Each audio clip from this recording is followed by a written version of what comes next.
Good morning, YouTube family. It's me, Brian, with Guns, Optics, and Reloading, and today we are continuing the one that I already shot with the scopes, but we are on our way out to Core Shooting Solutions out in Baker, Florida, and we are going to be doing some scope testing today. I have been wanting to do something like this for a little while, but you know, as 90% of you guys know, shooting sports can be very expensive.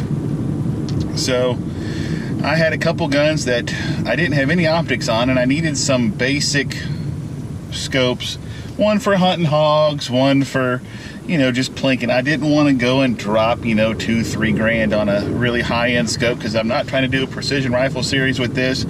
I'm not trying to do any kind of competition. I just want something basically I'm going to sight in and I'm going to go shoot, and I'm going to have fun doing it. So I decided, why not go with some sort of a kind of like a, for lack of a better word, a budget scope review. I find myself personally, once you use higher end optics, you kind of get a little snobbish, for lack of a better way of saying it. You see really good glass and you're like, man, everything else just sucks. So I am trying to break myself of that. And you know what? So what I did is I found some scopes.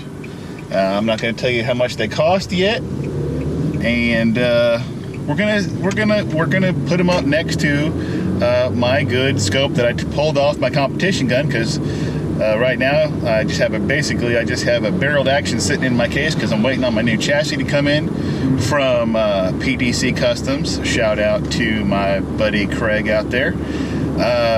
So I basically have my really nice expensive scope just sitting in a case. So I was like, you know what the heck? Let me pull that scope. We're going to take it out there, and I'm basically going to take these budget scopes that we've got, and I'm going to put them up next to my XRS. Are they going to be as good? I have no idea, but at least out at Core, I've got up to 1,100, 1,200 yards, depending on where I'm at, where I can really look at the optics, look at the zoom, see if they get cloudy, the whole 9 yards. So that's what we're going to do today, and I hope everything comes out good. So here we are, we're out at Core. I'm recording this in the car. It's a little windy outside, so I want you to be able to hear what I'm saying a little better without all the wind going in the microphones. Conditions out here today are a little windy. They're not as good as I'd like. It looks like they're doing a controlled burn. So it's kind of cloudy. Well, here, let me just kind of flip this around a little bit. I'll let you look around some. So you can kind of see it's a little hazy out. So, it might actually be a good thing, because maybe this will help with the scope review a little bit better, as far as, if you were hunting at dusk or morning or night and it was foggy or something. So maybe this might help at range give us a little bit better idea what these scopes are capable of. So we're going to find out.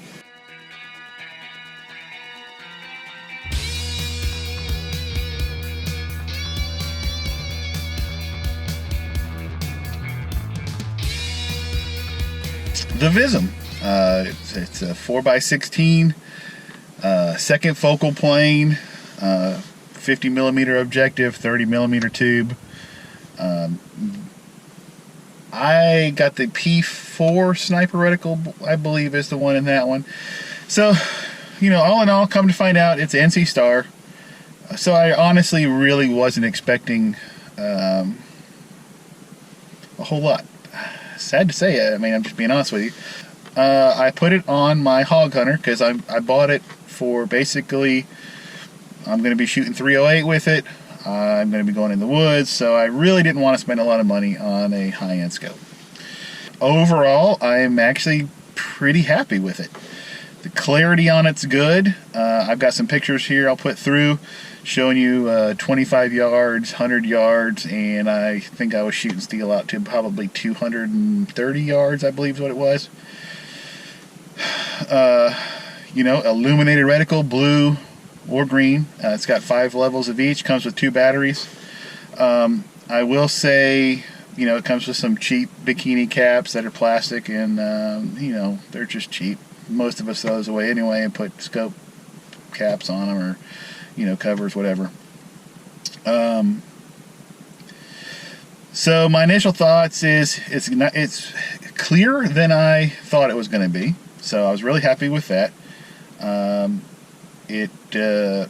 The negative of the scope is the tracking on the turrets. I like the fact that you can lock them, unlock them. The thing that I did not like was that they're not accurate MOA.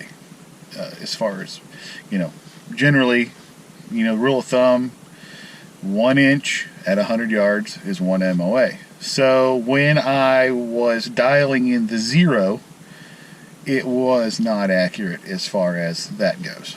Now, once I did get the scope zeroed, it held 0. Did a nice 5-round group. I got a picture of it, I think. If not, it was all 5 rounds touching at 100 yards. So I'm happy with that. And like I said, this isn't a scope that I'm going to be doing PRS competition where I'm actually going to be dialing up and down, left, windage, all that stuff. I'm not doing that with this scope. This scope is for hunting only. So the fact that it's not tracking like I want it to me is not a deal breaker on this particular scope, because that's all I want it for. I want a 100-yard 0, and I'm going to hunt with it, period. And, the hunting is going to be within 200 yards, 250 yards for hogs. Not a deal breaker. So, for the money, this VISM scope, $160, I'm very happy with it. I'm very happy with the clarity. I'm very happy with the illuminated reticle. I'm very happy with how it feels. I like the fact that it has locking turrets, which obviously I'm not even going to touch those anymore. So, other than the parallax. Parallax adjustment works great. Edge-to-edge clarity is good. So, overall, happy. The only thing I'm not happy with is the fact that it does not track true MOA, which, quite honestly, I didn't really expect it to. But, overall, happy with it. So, that's it for the review on the VISM. We're doing a post roundup on the primary arms, 4-14 front focal plane. I guess you want to call it budget scope. I am very happy with this scope.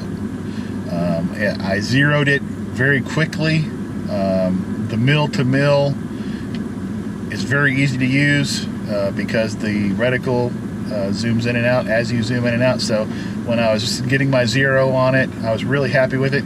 Here's some pictures of the groups I was shooting with it.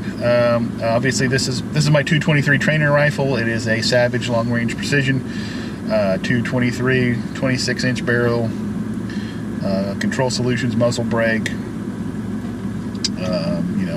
all that fancy stuff. So I was really happy with the clarity of the scope. I was very happy with the tracking of the scope. It tracked very true.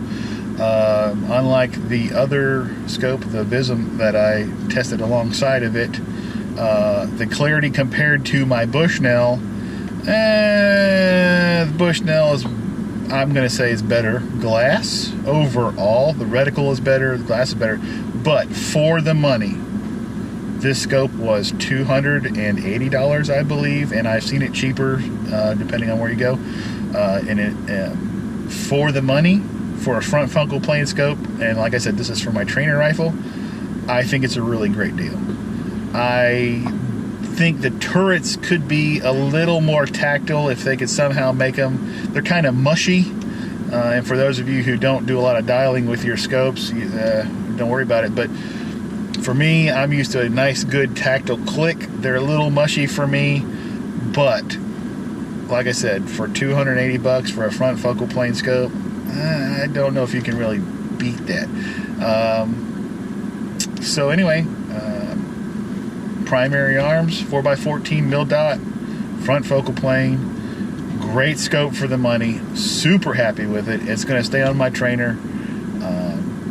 And so that's it for that scope.